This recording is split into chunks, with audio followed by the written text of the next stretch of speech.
நமக. ஹரி ஓம். ஓம் பிரம்மானந்தம் பரமசுகதம் கேவலம் ஞானமூர்த்திம் துவந்த்வாதீதம் ககனசதசம் தத்வமஸ்யாதிலக்ஷ்யம் ஏகம் நித்யம் விமலமச்சலம் சர்வஜீ சாட்சிபூதம் பாவாதீதம் திரிகுணரகிதம் சத்குரும் தம் நமாமி. ஓம் சதாசிவசமாரம்பாம் சங்கராச்சார்யமத்யமாம் அஸ்மதாச்சார்யபர்யந்தாம் வந்தே குருபரம்பராம். ஸ்ருதிஸ்மிருதிபுராணானாம் ஆலயம் கருணாலயம் நமாமி பகவத்பாதசங்கரம் லோகசங்கரம். சங்கரம் சங்கராச்சார்யம் கேசவம் பாதராயணம் சூத்திரபாஷ்யகிருதௌ வந்தே பகவந்தோ புனః புனக. ஈஸ்வரோ குருராத்மேதிர்மூர்த்திபேத விபாகினே व्योमवत्व्याप्तदेहाय दक्षिणामूर्तये नमः. त्वमेव माता च पिता त्वमेव बन्धुश्च सखा त्वमेव विद्या द्रविणं त्वमेव सर्वं मम देव त्वमेव सर्वं मम देव. दयानन्दरूपं मदाचार्यमीटे दयानन्दरूपं मदाचार्यमीटे दयानन्दरूपं मदाचार्य.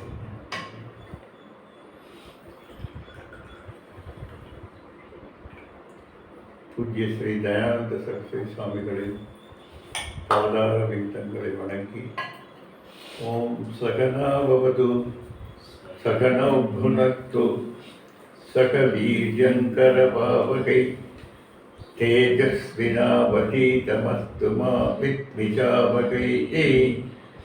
ஓம் சாந்தி சாந்தி சாந்தி. ஹரி ஓம். ஸ்ரீ குருப்யோ நமக. ஹரி ஓம். அதிமதுரச்சாபகஸ்தாம் அபரிமிதாம் மோத பாணசௌபாக்யா அருணாம் அதிசய கருணாம் அபிநவகுணசுந்தரி வந்தே. அபிநவகுணசுந்தரி வந்தே வந்தே. கல்யாண குணசாலினி கல்யாண சைலநிலையா ரமணீயா கலாபதி கமலாட்சி கல்மசக்னி கருணாமித சாகரா கதம்ப கானனாவாச கதம்ப குசுமப்பிரியா கந்தர்ப்ப வித்யா கந்தர்ப்ப ஜனகாம்பாங்க வீட்சணா கற்பூர வீடி சௌரபியா கல்லோடித ககுப்தடா கலிதோசகரா கஞ்சலோச்சனா சம்ரவிக்கிரகா கர்மாதி சாட்சினி காரயித்ரி கர்மபலப்பிரதா வரைக்கும் பார்த்தோம். அடுத்தது பஞ்சதசாட்சரி மந்திரத்தினுடைய இரண்டாவது பீஜமாகிய ஏகாரம் இதனுடைய விளக்கத்தை பார்ப்போம்.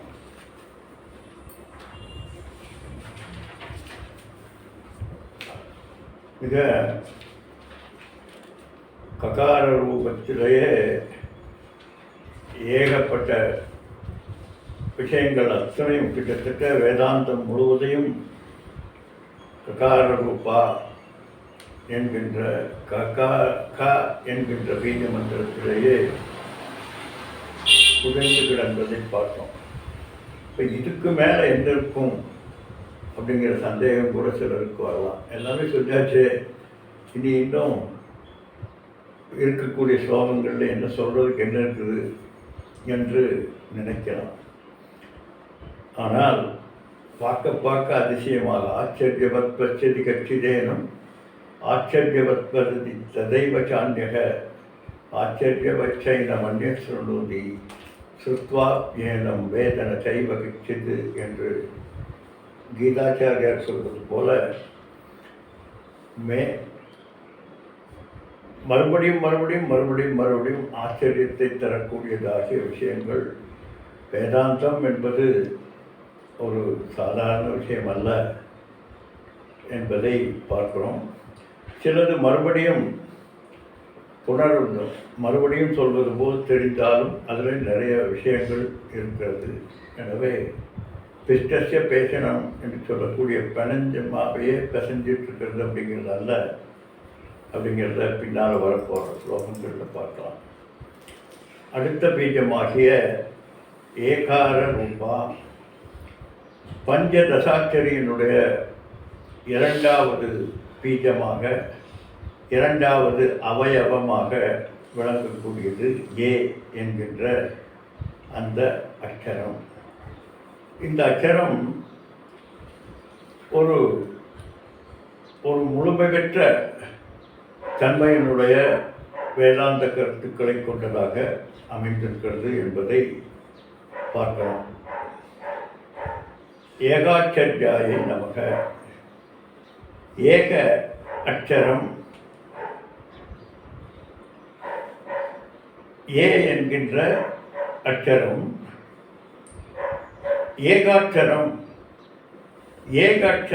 என்று சொல்லக்கூடிய நிர்குண பரபிரம்மத்தினுடைய சொரூபியாக, ஈஸ்வரனது மாயா சொரூபிணியாக விளங்கக்கூடியவள் அம்பாள். இந்த ஏகாட்சரியை நமக. பரபிரம்மஸ்வரூபம்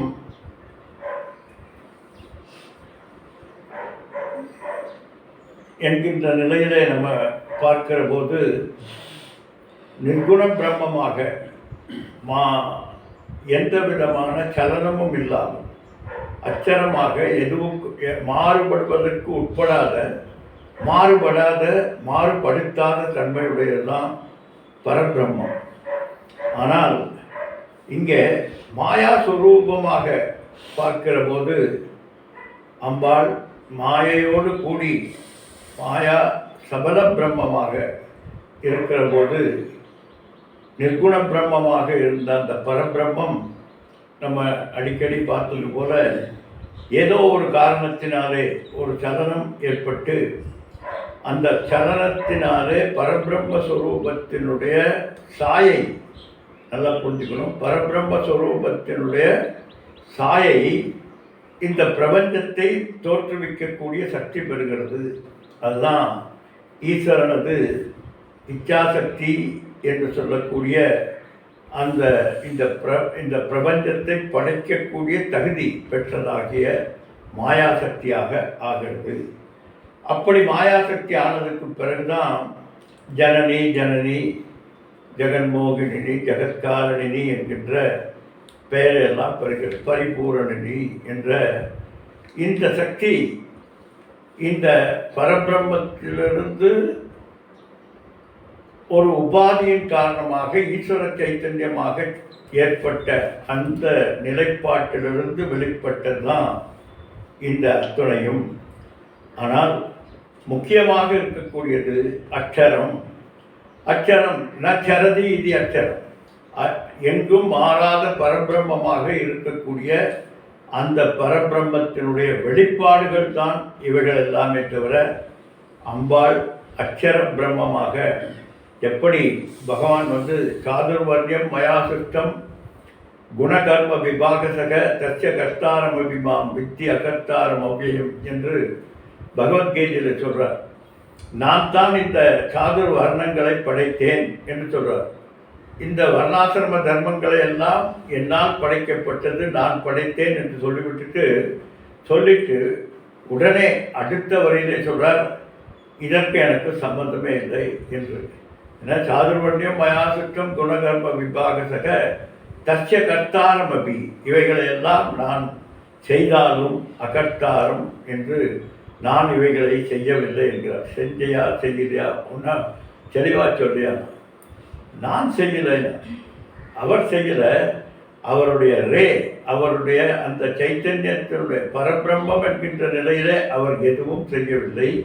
ஆனால் சைத்தன்யத்தினுடைய வெளிப்பாடு ஈஸ்வர ஸ்வரூபமாக மாயா சபலமாக ஏற்பட்ட போது இந்த சிருஷ்டி காரணமாக ஆகிறார். அதைத்தான் சொல்றார் சாதுர்வர்ணியம் மயாசிட்டம். அப்போது 2 ஸ்டாண்ட் பாயிண்டில் நம்ம பார்க்குறோம். ஒன்று நிர்குண பிரம்மம், ஒன்றொன்று சகுண பிரம்மம்.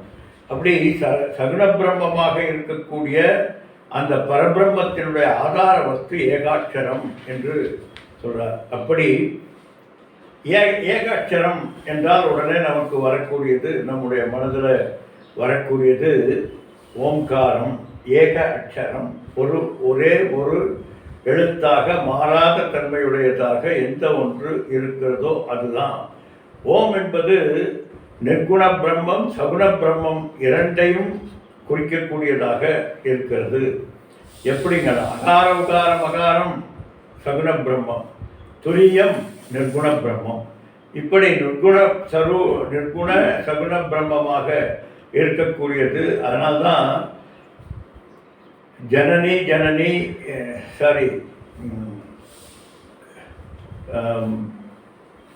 சம்போல சாமிஜி சொல்லும்போது சொல்லுவாங்க, நிர்குண பரபிரம்ம நிதாந்த அனந்த ஆனந்த அதிசய அக்ஷய லிங்க என்று சொல்வார். அப்போ நிர்குண பரபிரம்மம் நிஜகுண நிகிதஸ் என்று சொல்றார். அப்படி உண்மையான தன்மை என்பது துரியம். இந்த துரியத்தினுடைய வியாபகம்தான் அகார உகார மகாரமாக இருக்கிறது.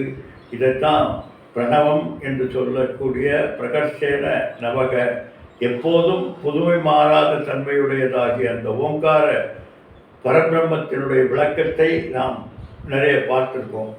அப்படி ஓம் என்கின்ற பிரணவ மந்திரம் பரமாத்மா என்கின்ற தத்பத லட்சியார்த்தமாக, தொம்பத தத்பதத்தினுடைய லட்சியார்த்தமாக விளங்குகிறது. இப்போ லட்சியார்த்தம் வாக்கியார்த்தம் இதெல்லாம் முன்னாலே நிறைய பார்த்துட்டோம். அதனால் நம்ம இது சொல்லிட்டு போகிறேன். இப்படி ஓம் என்கின்ற பிரணவ மந்திரமானது எதை குறிக்கிறது என்றால் பரமாத்மாவினுடைய தொம்பத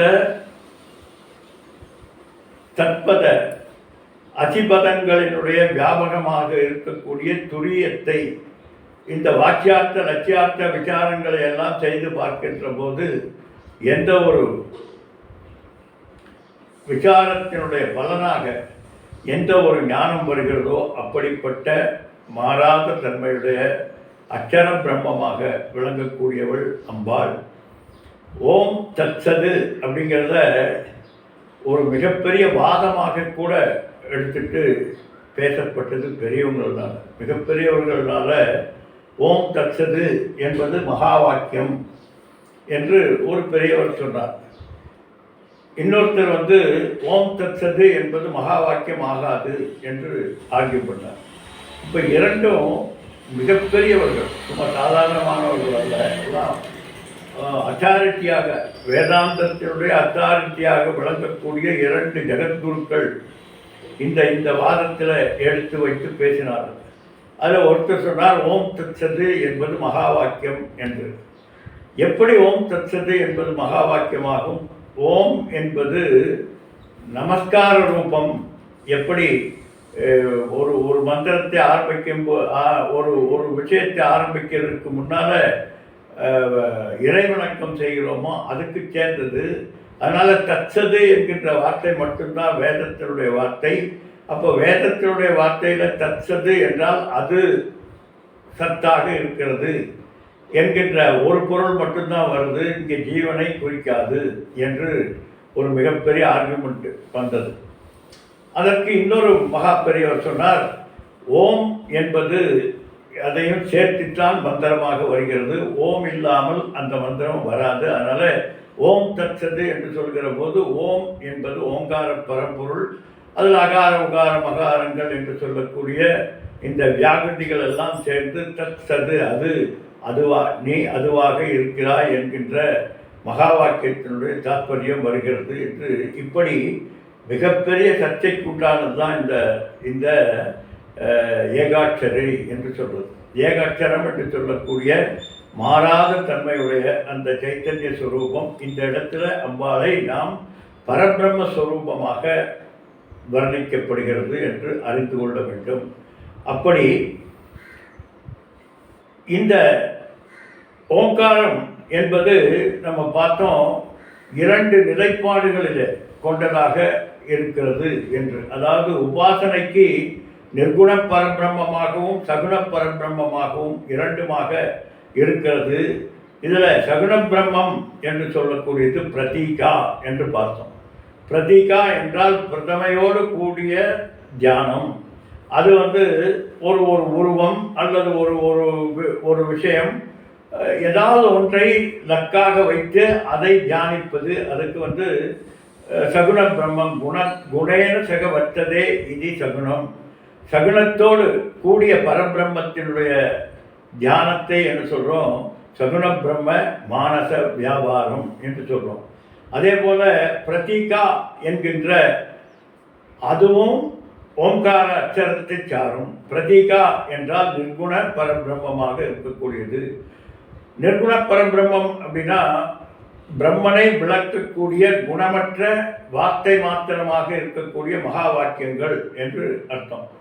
அப்படி அந்த நிர்குணத்தை விவரிக்கின்ற வார்த்தைகளையும் தியானிக்கலாம். அது விசாரம் என்று ஆகிறது.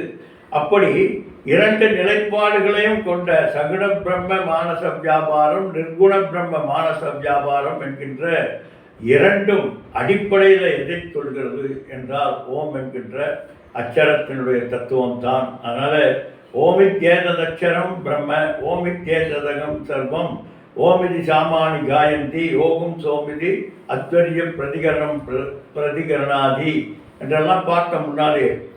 அப்படி ஓம் என்கின்றது அத்தனையுமாக அக்ஷரம் பரம். இந்த ஓம் என்கின்ற அந்த அக்ஷரமானது தான் பரபிரம்மத்தினுடைய சிம்பாலிக்காக நம்மால் அறியப்படுகிறது. அப்படிப்பட்ட அந்த ஏக அக்ஷரமாக இருக்கிறாள் ஒன்று. அந்த ஓம் என்கின்ற அச்சரத்தை தான் அத்துணை வேதங்களும் வியாபித்து பாடுகிறது. எனவே அம்பாளைத்தான் இந்த 4 வேதங்களும் விவரித்து கொண்டிருக்கிறது. ஓம் இது அத்வரிய பிரதிகரணாதி. அத்வரியு என்று சொல்லக்கூடிய அந்த ஹோமத்தில் பிரதானமாக இருக்கக்கூடியவர்கள் அல்லது அதற்கு அடுத்து இருக்கக்கூடியவர்கள் எல்லாம் பயன்படுத்தக்கூடிய அந்த வார்த்தை எது என்றால் அது ஓம். அதனால் ஓம் என்பது சர்வம். ஓம் என்பது அனைத்துமாக வியாபித்து கொண்டிருக்கக்கூடியது. எனவே நிர்குண பிரம்மமாக சகுண பிரம்மமாக 2மாக அம்பாள் இருக்கிறாள் என்பதை இந்த மந்திரம் சொல்கிறது. யயா பரா தத் அக்ஷரம் அதிகம்யதே என்று சொல்றார். எந்த ஒரு வஸ்துவானது அறிய முடியாத அந்த வஸ்துவை அறியப்படுத்தக்கூடியது ஒரே எழுத்திலே என்றால் அது ஓங்காரம் தான் என்று உபநிஷத்துக்கள் சொல்கிறது. யயா எந்த ஒன்று பரபிரம்மஸ்வரூபமாக இருக்கக்கூடிய அந்த வஸ்துவை தத் அச்சரம் அதிகம்யதே.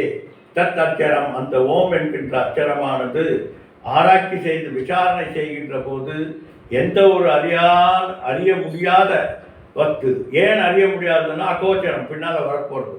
அப்படி இந்திரியங்களாலும் மனதினாலும் அறிய முடியாததாகிய அந்த வஸ்துவை அறிய வைக்கக்கூடிய தன்மை உடையது ஓம் என்கின்ற அச்சரம். அப்படிப்பட்ட அந்த அந்த அச்சரத்தினுடைய சொரூபமாக அந்த மகாமந்திரத்தினுடைய சொரூபமாக விளங்கக்கூடியவள் அம்பாள். அதான் ஏகாட்சரியை நமக ஏகாட்சரியாக பரபிரம்மஸ்வரூபமாக ஓங்காரமாக விளங்கக்கூடியவள்.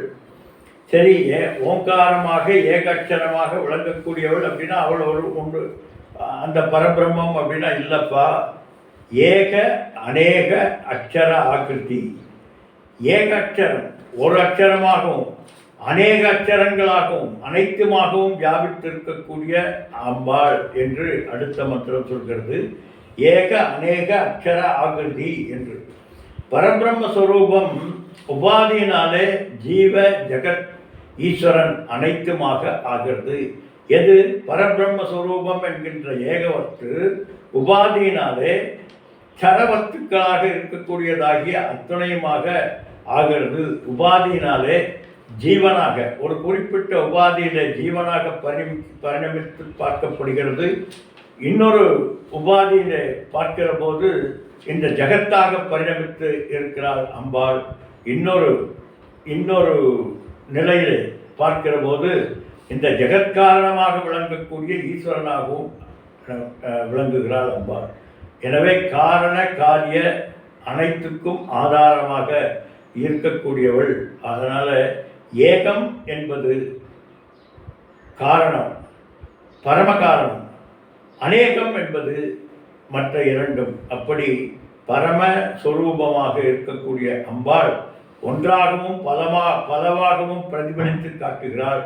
ஏகன் அநேகன் இறைவன் அடி வெல்க என்று நம்ம சிவபுராணத்தில் பார்த்தோம். அப்படி அனைத்துமாக இருக்கக்கூடியவன்,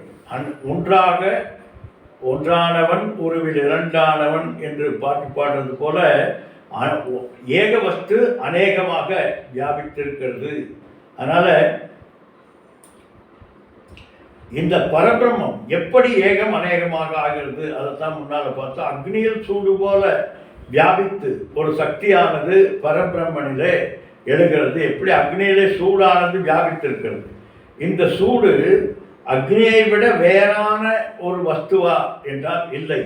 அக்னியினுடைய சொரூபம்தான் சூடு பிரகாசம் என்கின்ற இரண்டும். அந்த சூட்டிலே ஏற்படக்கூடிய ஒரு விளைவு, ஒரு அதிர்வு, அந்த விளைவு தான் மாயாசக்தி என்று சொல்லப்படுகிறது. அந்த மாயாசக்தியினுடைய தன்மையில் தான் இந்த பிரபஞ்சமெல்லாம் தோன்றுகிறது. எனவே ஏகம் என்கின்ற அந்த பரபிரம்மத்திலே ஏற்பட்ட அந்த சாயா, அந்த நிழல், அதனுடைய பிரதிபலிப்பு தான் அனைத்துமாக ஆகிறது. அதனால் ஏகமும் மற்ற அநேக அச்சரங்களாகவும் இருக்கக்கூடியது என்று இன்னொரு அர்த்தம் என்று எடுத்துக்கலாம். என க ஏ அப்படிங்கிறதுல ஏ என்கின்ற அச்சரமாக மட்டுமல்ல, அம்பாள் கயே ஈலகிரீம் ஹசகலகிரீம் சகலகிரீம் என்கின்ற அத்துணை அச்சரங்களிலும் வியாபித்திருக்கிறாள், ஏகாரத்திலும் வியாபித்திருக்கிறாள் என்று சொல்லப்படுகிறது.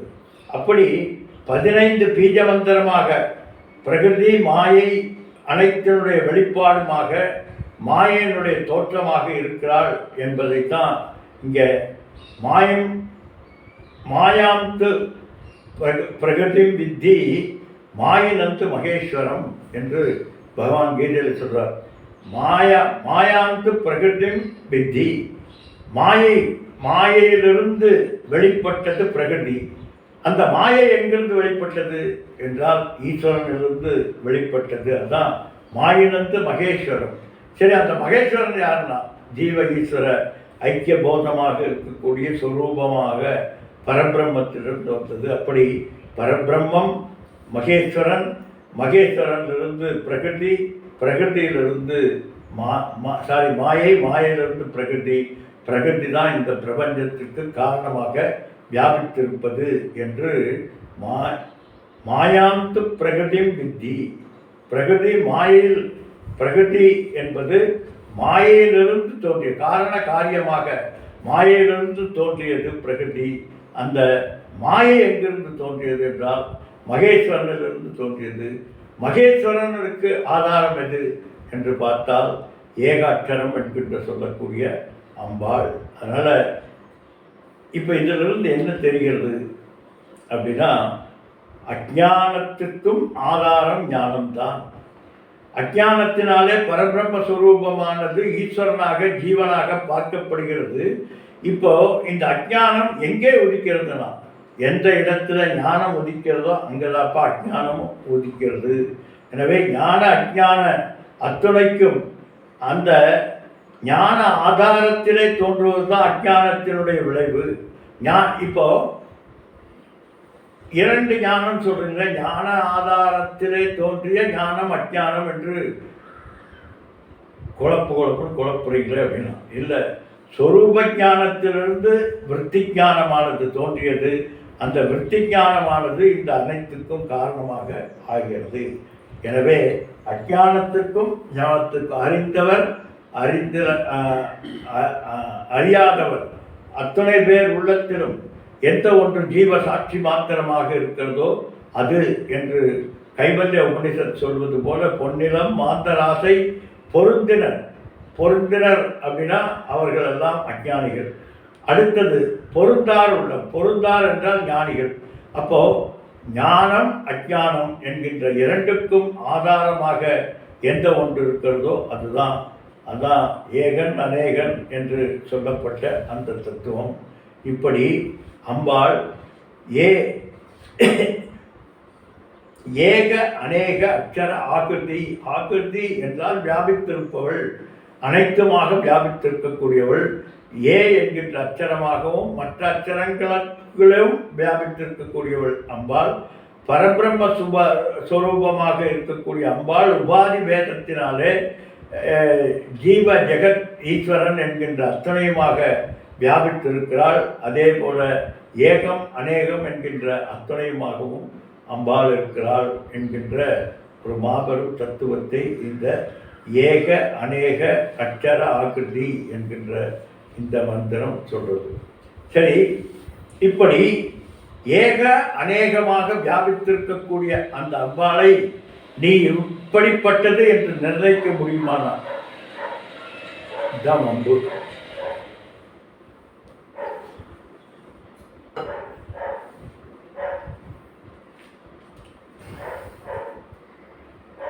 ஏதத்தத் இதி அனிர்தேஷ்யா, ஏதத்தத் இதி அனிர்தேஷ்யா,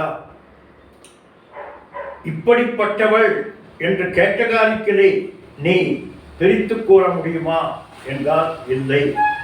என்ன, எப்படி பிரிக்க முடியாது? இருக்கிறது என்றும் சொல்ல முடியாது, இல்லை என்றும் சொல்ல முடியாது. அப்படிப்பட்ட மாயா சொரூபிணியாக அம்பாள் இருக்கிறாள். இருக்கிறது என்று நீ சொல்ல முடியாது, இல்லை என்று அதை என்ன தமிழில் ஒரு பழமொழி சொல்லுவாங்க, பாம்பு என்று அடிக்கவும் முடியவில்லை, பழுதை என்று தள்ளவும் முடியவில்லை. அதுபோல அம்பாளினுடைய சொரூபமாகிய மாயை என்பது நாமரூபங்களோடு பரிணமித்திருக்கக்கூடிய இந்த மன இந்திரியங்கள் என்று சொல்லக்கூடிய இவைகளினால் தீர்மானிக்க முடியாதவள், இப்படிப்பட்டவள் என்று தீர்மானமாக சொல்ல முடியாதவள். சத் அசத் என்கின்ற சத்தென்றும் சேர்த்த முடியாது, அசத்தென்றும் தள்ளவும் முடியாது. இந்த இருப்புத்தன்மையில நம்ம முன்னால பார்த்தோம். சத்தென்றால் இருக்கிறது, இருப்புத்தன்மை, ஈஸ்னஸ் என்று பார்த்தோம். இப்ப இந்த சத்தென்பது அம்பாளினுடைய சொரூபமாக இருக்கிறதா? இந்த இந்த இந்த இந்த பிரபஞ்சத்தினுடைய சொரூபமாக அம்பாள் இருக்கிறாள் என்று சொல்றோம். அம்பாள் மாயா சொரூபிணியாக இருக்கிறாள் என்று சொல்றோம். இப்ப இந்த மாயை சத்தா அல்லது துச்சமா? சத்தென்றால் இருப்பது, துச்சம் என்றால் இல்லை. இப்போ அம்பாள் இருக்கிறது என்று எடுத்துக்கொள்ள முடியுமா, இல்லை என்று சொல்ல முடியுமா? மாயை இருக்கிறது என்று இங்கே அம்பாள்னு சொன்னால் மற்றவங்களுக்கெல்லாம் ஹிருதயத்தில் ஒரு வலி ஏற்படும். அதனால இப்போ நம்ம மாயைன்னு வச்சுக்கிறோம். மாயை இருக்கிறதா இல்லையா என்று ஆராய்ந்து பார்த்தால் அம்பாள் தான் மாயை, மாயை தான் அம்பாள். ஏன்னா மகாமாயை அவன். அதனால இங்கே நான் இன்னைக்கு ஒருத்தர் கேட்டிருந்தாரு, இந்த சாமிஜியினுடைய பாடத்தை எல்லாம் கேட்கிற போது சாமிஜி நாஸ்திகரா ஆஸ்திகரா அப்படின்னு ஒருத்தர் இன்னொருத்தர்கிட்ட கேட்கிறார். அவர் சொல்றார், நாஸ்திகம் போல ஆஸ்திகர், ஆஸ்திகம் போல நாஸ்திகர், அல்டிமேட்லி பார்த்தா மிகப்பெரிய ஆஸ்திகர் அப்படின்னு சொல்லியிருந்தார். ஒரு நல்ல விடையை சொல்லியிருந்தார், யாரோ ஒருத்தர் அமைச்சிருந்தாங்க. அதுபோல அம்பாள் இருக்கிறாளா என்று பார்த்தால் அம்பாள்னு இங்கே சொல்ல முடியாது. மாயை இருக்கிறதா என்றால் இருக்கிறது. எப்படி இருக்கிறது? அனுபவிக்கிறையா? அதனால தானே இந்த பாடுபடுறேன். என்னுடைய ஒவ்வொரு அனுபவத்துக்கும் ஆதார சக்தியாக இருப்பவள் மாயை. இந்த மாயனுடைய வியாபகம் தான் என்னுடைய அறிவு, அறியாமை, ஆனந்தம், துக்கம், சுகம் என்கின்ற அத்தனைக்கும் காரணமாக இருப்பது மாயை. எனவே மாயையை நான் அனுபவித்துக் கொண்டிருக்கிறேன். அதனால மாயை இருக்கிறது. சரி, மாயை இருக்கிறது என்று சொன்னால் அப்போ மோட்சமே கிடையாதான?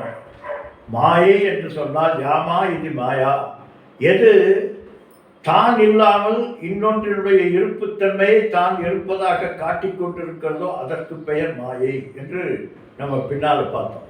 அப்படி இந்த முன்னால் படிச்சிருக்கோம். அப்படி இந்த மாயை என்பது தான் இருப்புத்தன்மை கொண்டதல்ல.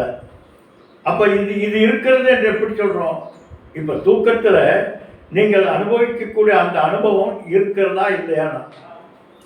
இல்லை அப்படின்னு சொன்னால் எழுந்திருச்சோன்னே உன்னுடைய பேயை பார்க்குற, இதில் தூக்கத்தில் பேயை பார்க்குறாரு. எழுந்திருச்சோன்னே உன்னுடைய நெஞ்சை தொட்டு பார்த்தா எப்படி இருக்கிறது? படபடப்படன்னு அழைச்சிருக்குது. ஆனால் அவர் என்ன சொல்கிறார்? நான் கனவில் பேயை பார்த்தேன் சிரிச்சுட்டு சொல்கிறார். இப்போ இந்த அனுபவம் உண்மையாக இருந்தால் இவருக்கு சிரிப்பு வருமா? சரி, பொய்யாக இருந்தால் படபடப்பு வருமா? போச்சுறாங்க. இப்போ பொய்யும் அல்ல உண்மையும் அல்ல, உண்மை போல் இருக்கக்கூடிய பொய், பொய் போல் இருக்கக்கூடிய உண்மை தான் இது. இப்படிப்பட்ட வியாபகம்தான் அம்பாளினுடைய தன்மை. அதுதான் ஏதத் இதி அனிர்தேசியா.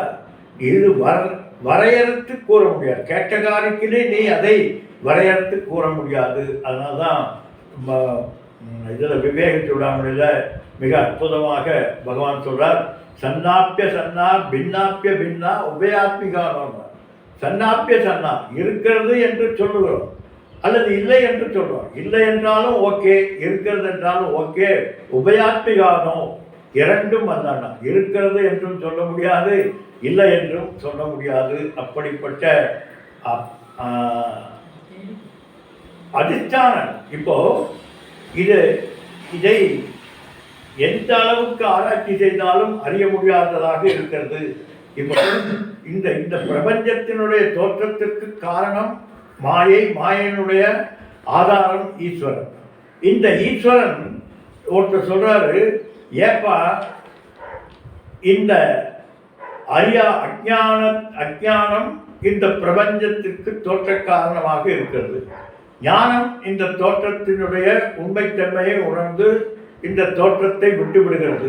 இப்போ இடையில இந்த ஈஸ்வரன் இருக்கப்பா, ஒன்று அஞ்ஞானம் சொல்லு, இல்லை ஞானம் சொல்லு. இந்த ஆத்மாவினுடைய உண்மைத்தன்மையை அறியாத போது இந்த பிரபஞ்சம் என்பது ஏற்படுகிறது. ஓகே, உண்மை. சரி, ஆத்மாவை அறிந்து விட்டால் இந்த பிரபஞ்சம் போய்விடுகிறது. நடுவால ஈஸ்வரன் இருக்கப்பா. ஈஸ்வரனை ஏன் கொண்டு வந்து சேர்த்துறீங்க?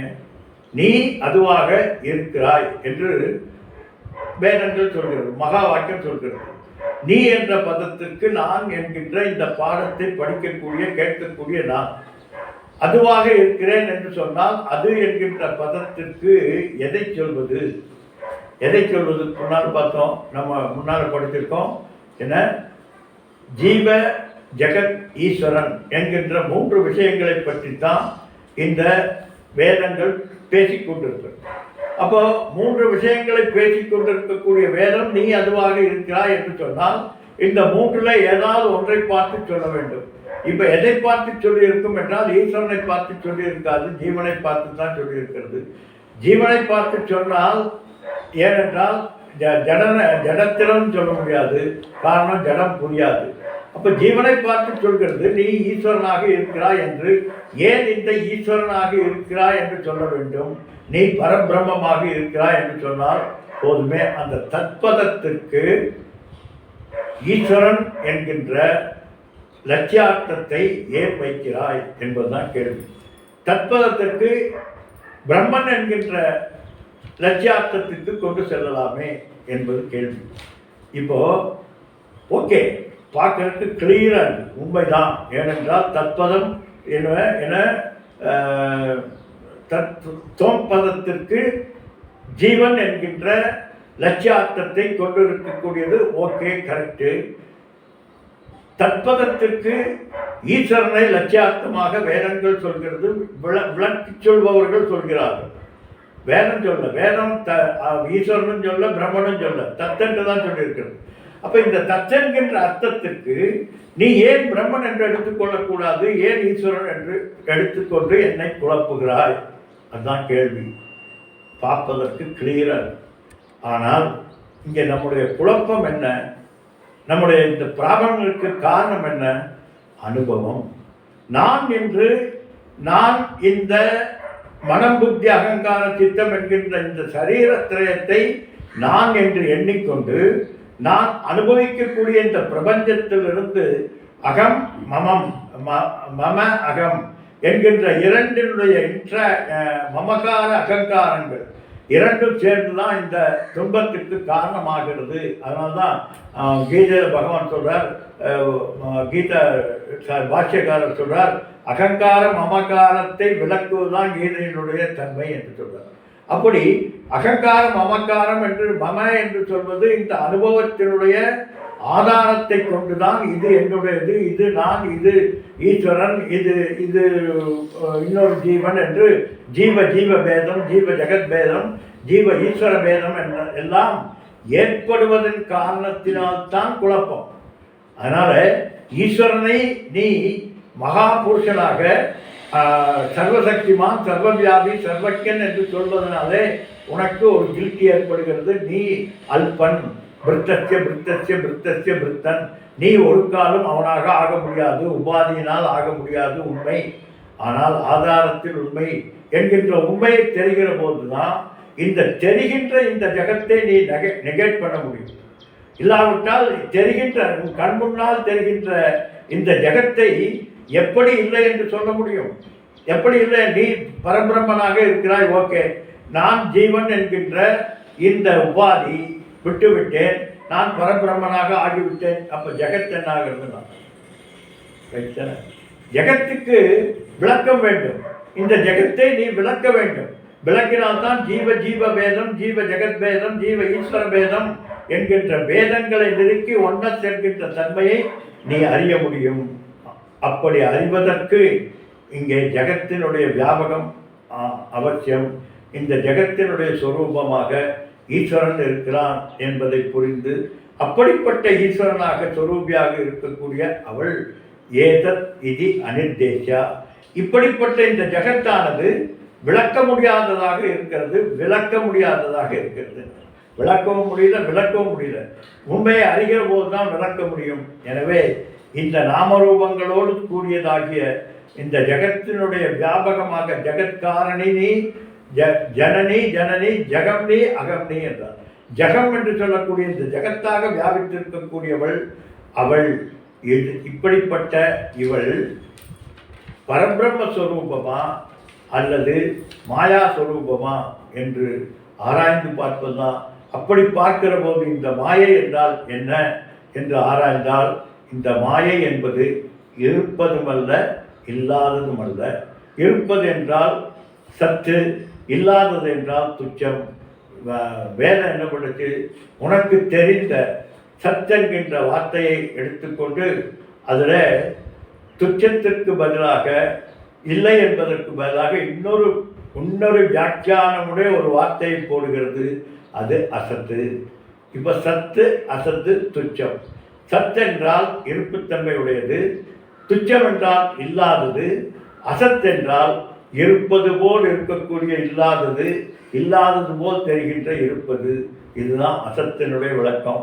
இதைத்தான் ஏதத் தத்திதி அனிர்தேஷா, வரையறுத்து கூற முடியாததாக இருப்பவள் என்றால் ஜீவன் என்றோ ஈஸ்வரன் என்றோ உபாதியை வைத்துக்கொண்டு நீ பேச முடியாது. ஆனால் இருக்கிறது, இந்த ஜீவத்தினுடைய அனுபவம் இருக்கிறது, ஈஸ்வரனுடைய வியாபகம் இருக்கிறது, ஈஸ்வரன் நியதியை நீ அனுபவித்துக் கொண்டிருக்கிறாய். இதெல்லாம் இருக்கிறது. எப்போ இருக்கிறது? இருப்பது போல் இருக்கிறது. இதற்கு தான் வியாபகாரிக சத்து என்று சொல்றோம். வியாபகாரிக மாத்திரமாக அம்பாளினுடைய வியாபகம் இந்த ஜீவ ஜெகத் ஈஸ்வரனாக வியாபித்திருக்கிறது.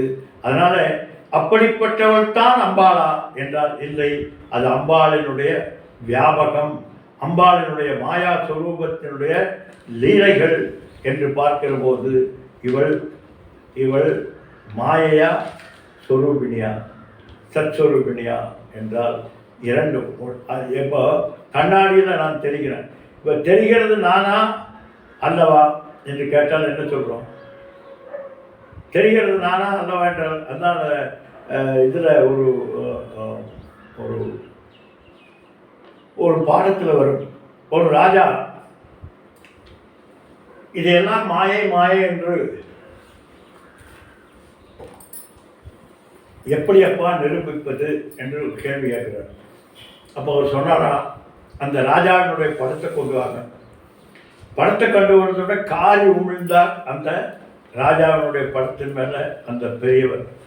உடனே ராஜா கோபம் வந்துச்சு. கோபம் வந்து எப்படி நீ என் மேலே காரி உமிழலான்னு கேட்டார். அப்போ அவர் கேட்டாரா, நான் உன் மேலே உமிழலை, படத்தின் மேலே உமிழ்ந்தேன், அந்த படத்தில் இருப்பது நான் தான். அப்போ படத்தில் இருப்பது நீயா இது நீயான்னு கேட்டார். எது எது சரி, படத்தில் இருக்கிறது நீயா அல்லது நீயா? நான் போன்ற தோற்றம் அளிப்பது படம், நான் அது அல்ல, ஆனால் அதுதான் நான். இப்படி இது படம் நீயா அல்லது அந்த படத்துக்கு பிரதிபிம்பித சைத்தன்யமாக இருக்கக்கூடிய, படத்துக்கு ஆதாரமாக இருக்கக்கூடிய நீயா என்றால் இரண்டும் ஒன்றுதான். ஒன்று பிரதிபலிக்கக்கூடிய நான், அந்த பிரதிபலிக்கு காரணமாகிய நான். இப்படி இரண்டையும் நிர்ணயித்து கூற முடியாது. அப்படிப்பட்ட தோற்ற மாத்திரமாக நாம ரூபங்களாக இருக்கக்கூடியது. அதுதான் ஜட சைத்தன்ய ரூபமாக வியாபித்திருக்கக்கூடிய, ஜட சேதன ரூபமாக வியாபித்திருக்கக்கூடியவர். ஆனால் இந்த தோற்றத்தில் இருக்கக்கூடிய ஜடமும் அல்ல, சைத்தன்யமும் அல்ல. சைத்தன்ய ஜடரூபத்திலே வியாபித்திருக்கக்கூடிய சைத்தன்யத்தினுடைய பிரதிபலிப்பு. அதனால இந்த அம்பாள் சித்தல்ல சத்தல்ல, இப்போ தோன்றுகின்ற சித்தல்ல, அதுதான் அங்கே. அப்படி சமஷ்டி ஸ்வரூபமாக இருக்கக்கூடிய ஈஸ்வரனும் அல்ல, காரிய ரூபமாக இருக்கக்கூடிய ஜகத்தும் அல்ல, காரண ரூபமாக இருக்கக்கூடிய ஈஸ்வரனும் அல்ல. அனைத்துமே மாயனுடைய தோற்றத்தினாலே ஏதத் என்பது பிரத்யட்சமாக விளங்கக்கூடிய இந்த ஜீவாத்மாவை பார்த்து, ஜகத்தை பார்த்து ஏதத் என்று, இப்படிப்பட்ட நான் நான் என்று எனக்குள்ளே விளங்கி கொண்டிருக்கக்கூடிய ஸ்தூல சூட்சும காரண சரீரங்கள் ஆகிய இவைகளெல்லாம் எப்படி உபாதி சமர்த்தி வெற்றி உபாதியாக இருக்கிறது என்று மாயை என்கின்ற போது இருக்கிறது அல்லது இல்லை என்கின்ற இரண்டு நிலைப்பாடுகளை கொண்டிருக்கிறது. உண்மையாக இல்லை, ஆனால் இருப்பதாக தோற்றமளித்து கொண்டிருக்கிறது. அதுதான் சாங்கியர்கள் அழகாக சொல்கிறாங்க. ஏன்னா பிரகிருதியே ஜெகத்காரணமே தவிர ஈஸ்வரன் அல்ல. பிரகிருதி என்பது இயற்கையிலேயே இந்த நியதியாக விளங்கக்கூடியது. இதற்கு ஈஸ்வரன் என்கின்ற ஒரு பெயரை ஏன் வைக்கிறாய் என்று நிரீஸ்வரவாதம், அதெல்லாம் ரொம்ப நுணுக்கமானது. அப்படி இந்த கால தேசங்களுக்கு கட்டுப்பட்டு இருப்பதாக காட்சியளிக்கக்கூடிய இந்த மாயையை இருக்கிறது என்று சொல்லவும் முடியாது, இல்லை என்று தள்ளவும் முடியாது. காரணம் அனுபவிக்கிறோம். அப்போ அனுபவிப்பதெல்லாம் உண்மையா என்று பார்த்தால் கனவில் அனுபவிக்கிறோம். அனுபவிக்கப்படுகின்ற பொருள், அனுபவம், அனுபவத்தினுடைய தன்மை என்ற மூன்றும் கனவில் இருக்கிறது. ஆனால் கனவை இல்லை என்று சொல்கிறோம். எப்படியப்பா? இப்போ அனுபவம்தான் உண்மை. என்னால் இந்த பஞ்ச இந்திரியங்களினாலும் மனதினாலும் அனுபவிக்கக்கூடிய அனுபவம் உண்மை என்றால், அங்கேயும் பஞ்ச இந்திரியங்களினாலும் மனதினாலும் அனுபவிக்கிறாயே, அந்த அனுபவம் ஏன் பொய் என்று சொல்கிறாய் என்றால், அது அனுபவிக்கின்ற போது மட்டும் ஏற்படக்கூடிய தோற்றமாத்திரம். அதனால் இந்த அம்பாள் எப்படிப்பட்டவள் என்று இந்த மாயையை புரிந்து கொள்ள வேண்டும் என்றால்,